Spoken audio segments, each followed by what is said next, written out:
प्रभु यीशु मसीह के मधुर और मीठे नाम में आज दिनांक 6 जनवरी दिन मंगलवार को आप सब श्रोताओं का हम हार्दिक स्वागत करते हैं।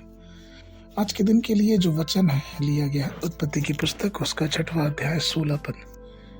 जहाज में खिड़की बनाना और इसके एक हाथ ऊपर से उसकी छत बनाना और जहाज की एक अलंग में एक द्वार रखना और जहाज में पहला दूसरा तीसरा खंड बनाना। प्रियो, आज का विषय है जहाज का द्वार। नूह का जहाज जो था वो 3 मंजिला थी।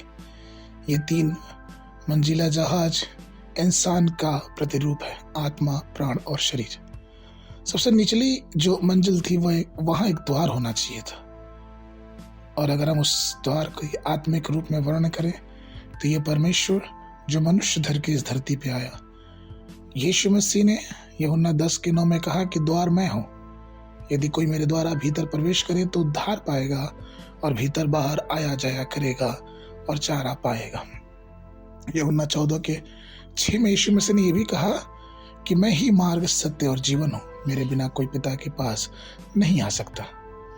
इस दुनिया में हजारों धर्म है, दर्शन शास्त्र हैं और कई प्रकार की शिक्षा और विचारक भी हैं, लेकिन सिर्फ मसीह ही है और यीशु मसीह ही है वो जो हमें पापों से छुड़ा के और हमें स्वर्ग तक पहुंचाता है, क्योंकि उद्धार किसी और से नहीं लेकिन सिर्फ यीशु मसीह के द्वारा है।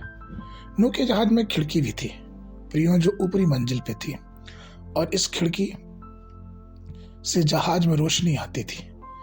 यह खिड़की आत्मिक रूप से हम प्रार्थना के जीवन को दर्शाती है। जब हमारा जीवन परमेश्वर से प्रार्थना और दुआ में लगा रहता है तो परमेश्वर का प्रकाश, परमेश्वर की आत्मा हमारे जीवन में आती है। जहाज की जो बदबू थी या फिर गंदगी थी या फिर अंधेरा था, वो उस खिड़की के रोशनी की वजह से खत्म होता था। वैसे प्रियो, हमारे जीवनों की भी जो पापमय जीवन है, जो गलतियां हैं, जो मन की बदबू है, वो सिर्फ उस प्रार्थना के द्वारा ही जा सकती है जो हमारे जीवनों से परमेश्वर के लिए निकलती है। इसलिए ध्यान दें कि हमारा ध्यान परमेश्वर पे लगा रहे। आगे के मनन के लिए दानियल नबी की पुस्तक उसका 6वां अध्याय 10 पद। जब दानियल को मालूम हुआ कि उस पत्र पर हस्ताक्षर किया गया है, तब वो अपने घर में गया और उपरोक्ति कोठरी की खिड़कियां यरूशलेम के सामने खुली रहती थी और अपनी रीति के अनुसार जैसे वो दिन में 3 बार अपने परमेश्वर के सामने घुटने टेक कर प्रार्थना करता और धन्यवाद करता, वैसे ही करता रहा।